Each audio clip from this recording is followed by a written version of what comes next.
Morning, YouTube. Warbles on a lot here. Just getting ready for the round table discussion on the 7th of May. Sunday roundtable, we're going to look at what a busy week it's been in politics, and Parliament wasn't even sitting. The Prime Minister and Education Minister, Simon Birmingham, they made two big policy announcements on education. Now, some say one has badly wrong-footed Labor. Others say it could start a fight with the Catholic schools. Meanwhile, former Prime Minister Tony Abbott was rebuked by his Liberal Party colleagues. And of course, there was the Trump-Turnbull meeting in New York. Was it worth the Prime Minister's time to fly all the way to Hudson River for a 30-minute chat with the new president? Well, we have a terrific panel. Miranda Devine is a columnist with the Daily Telegraph in Sydney. Susan Ryan is a former Age and Disability Discrimination Commissioner and a former Hawke Government Minister. And Tony Walker, formerly with the Financial Times and the Australian Financial Review, he's now adjunct professor in the School of Communications at La Trobe University. Miranda, Susan, Tony, welcome to the show. Good morning. Susan, let's talk about this education position here. The Education Minister announced that as of January, university students will face a fee hike starting at something like 1.8%, increasing to 7.5% by 2021. Students will also have to start repaying their loans at a lower income level than they do currently. What do you make of this deal? But the fee hike, I think, is a bad move. We've already got students graduating now with a lot of debt. We had a program on earlier talking to the millennials. It's very, very difficult now for them to get into stable employment, to start that debt repayment thing. I don't think we need to get extra revenue by charging students more. Relatively speaking, students are now paying a lot for their degrees in Australia, and I think it's too high. As to the earlier repayment, well, that's not such a crucial issue, but the amount, I think, has gone too high. So I don't think that's a positive long-term. Miranda, an unfair deal or an overdue reform? Look, I think this is just sensible, incremental, don't scare the horses reform, and it has much more chance of getting through the Senate, which of course there's no point having a policy unless you can get it through the Senate, than the previous much more radical full fee deregulation. And I think also another clever aspect of this is that Senator Simon Birmingham has said that there will be a cap that no student will pay more than $50,000 for a four-year degree, and that sort of neutralises Labor's scare campaign of $100,000 degrees. Tony, is Miranda's position sellable to the Australian public? Well, I have a slightly different opinion about this, I guess. If we believe that there's no more pressing issue for the government than budget repair, then all sectors will have to take their licks, and I think the university sector shouldn't be excluded from that.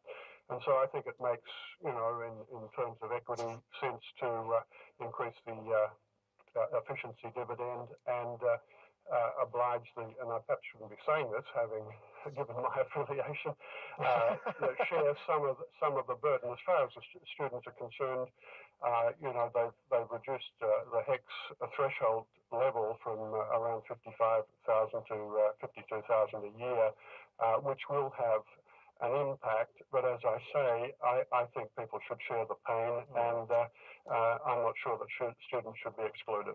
Right. Well, I mean, let's get to the meat of this. Universities will also be hit with a 2.5% efficiency dividend.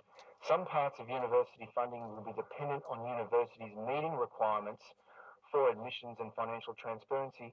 Susan, I mean, is this striking the right balance between greater accountability for universities and putting pressure on them to do more with less? Well, why the universities have been able to do more with less is overseas students, which has been a good thing and a positive thing in many ways, certainly in terms of universities' revenue. The problem is that now most universities' budgets are dependent on overseas students, and should there be a drop-off in overseas students for any reason, as there was with the Indian students when we had problems a few years ago, then it leaves them exposed. I don't argue against an efficiency dividend. I agree with Tony that universities have to share the load, but I think government has to be very careful in the sort of sticks and carrots it applies to universities. Universities can earn more money, mainly through overseas students, but it's not a reliable, stable way to base a university budget.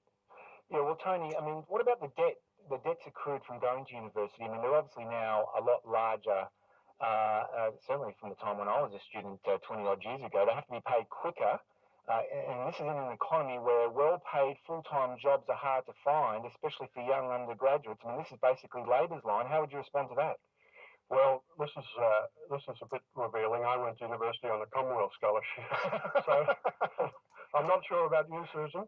Yeah, that was in there. I think we'd exclude Miranda from that. But look, it is true that jobs are hard to come by and students are stretched. And I was listening to your program before, your segment before, Tom, and talking to young people about buying a house and so forth. It is the case, but I'm not so sure that these HEX payments or repayments are the burden that some students make them out to be. Yeah. Miranda, you have two young children one in college, one about to go into college, I think.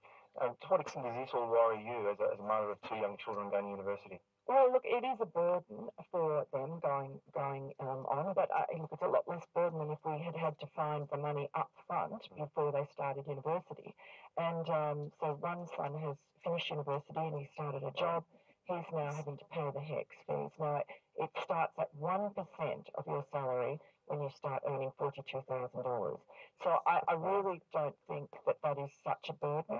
It is something that is, going to be, he's going to have to bear for several years.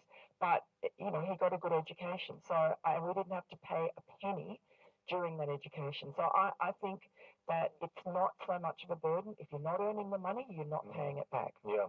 Well, let's turn to the other big education announcement this week, and that, of course, is Gonski's back from the past. Now, this includes an $18.6 billion funding increase over a decade. Now, this is Liberal Party policy now. It's got the hallmarks of a Labor policy.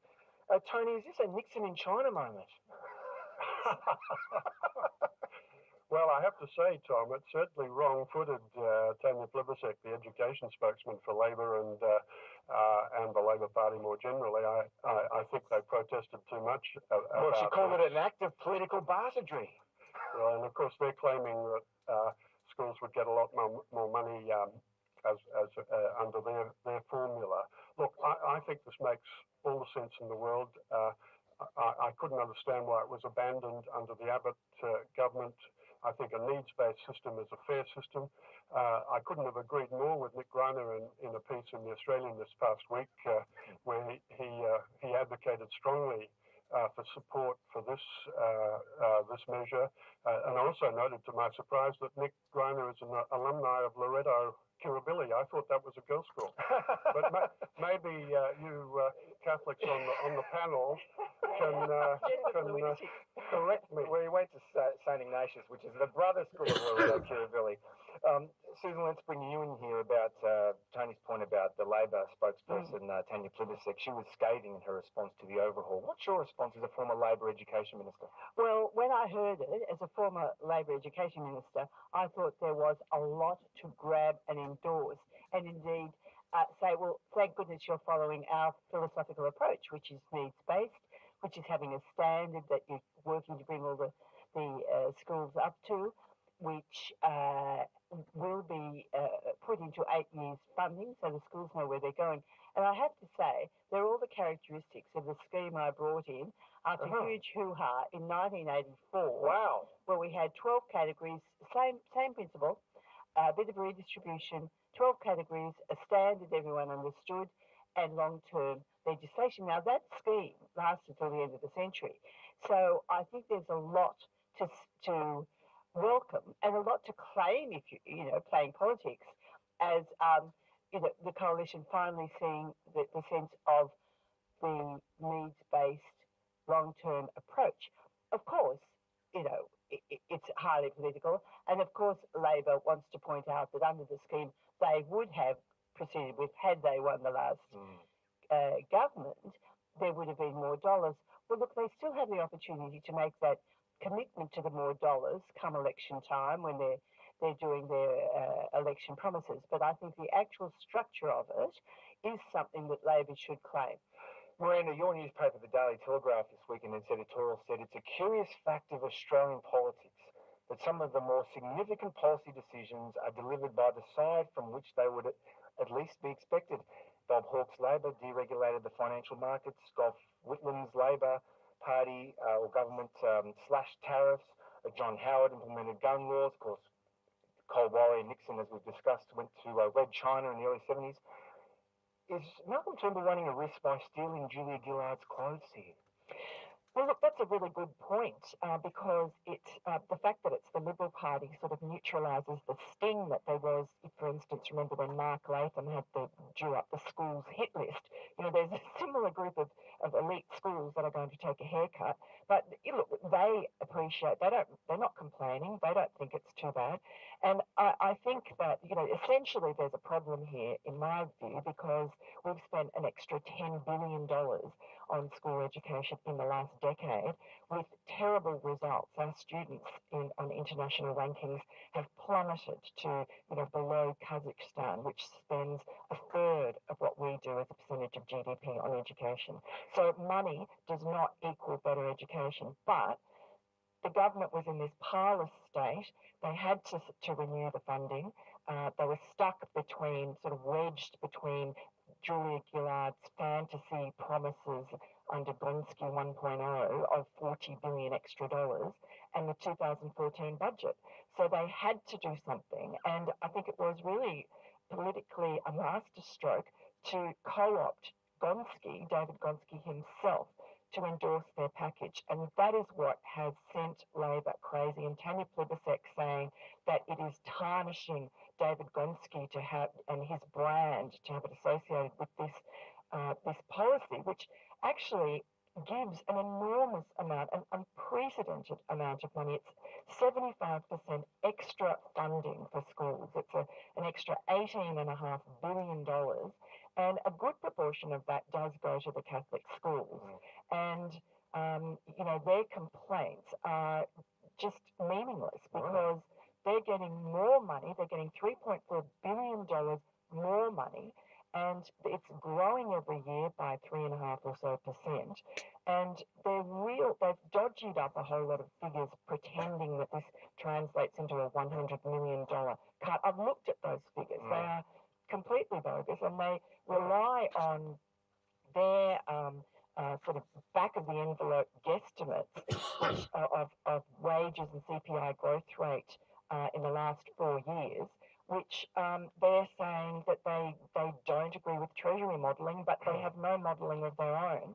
And in any case, if it is true, as they say, that wages growth and CPI in the last few years are going to go up by only 2%, not 3.5%, as Treasury says, why would Catholic school wages, which comprise 80% of their costs, go up so much above trend? So it's bogus. Right.